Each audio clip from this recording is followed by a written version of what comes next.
Hello guys, late upload po pala to. Gusto ko lang i-share sa Pumunta po pala inyo. kami ng Niagara Falls during winter. Kasama ko dito ang mga auntie ko at si Ate Irene. So kahit anong season ka pumunta dito sa Niagara Falls ay pack na pack. Hindi masasayang yung punta mo.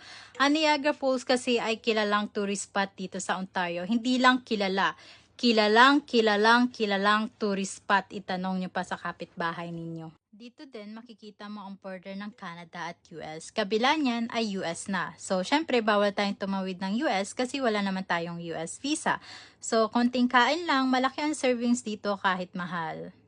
Nakakabusog din yung mga pagkain dito. So, after kumain, pumunta din po pala kami ng Sarnia kung saan makikita mo ulit yung border ng US and then Canada. And then, ulitin ko, wala akong hawak na US visa.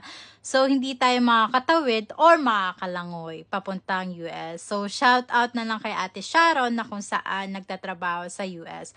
So, very soon, makakapunta din ako dyan para maggala-gala, mag-vlog-vlog. Ayun, bye!